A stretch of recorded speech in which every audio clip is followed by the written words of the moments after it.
که ستا دا خیالي چې زه نوجوان یم، زما ځواني ده او زه به سګرټ هم څکم، زه به نسوار هم کوم، زه به کوک هم څکم، زه به پیپسي هم څکم، زه به سپرایټ، زه به سټینګ، زه به هر قسم انرژي ډرینکس هم څکم، زه به فاسټ فوډز هم خورم او زه نوجوان یم، ما ته هارټ اټیک نه کېږي، نو په انتهایي ډېره زیاته غټه غلط فهمۍ کې مبتلا یي، د غټې غلط فهمۍ شکار یي. په نن سبا دور کې چې نوجوانانو ته دا کوم هارټ اټیک کېږي که نه، په دې کې غټ کردار د دې کولډ ډرینکس او د فاسټ فوډز دی. که نه منئ نو تاسو سټډي وکئ، په دې باندې تاسو ریسرچ وکئ.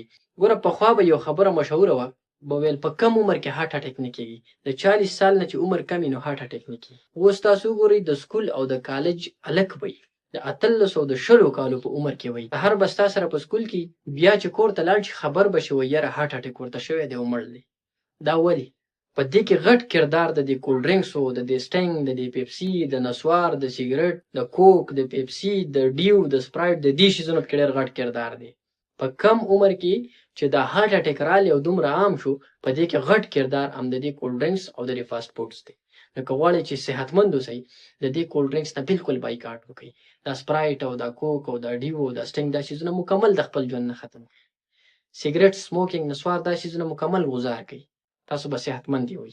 تاسو ته به د زړه بیماریانې نه کېږي، تاسو ته به شوګر نه کېږي، تاسو به د بلډ پرېشر مسلې نه راځي، د بلا شی بې شماره بیماریانو نه به تاسو محفوظه او تاسو په امان کې یو.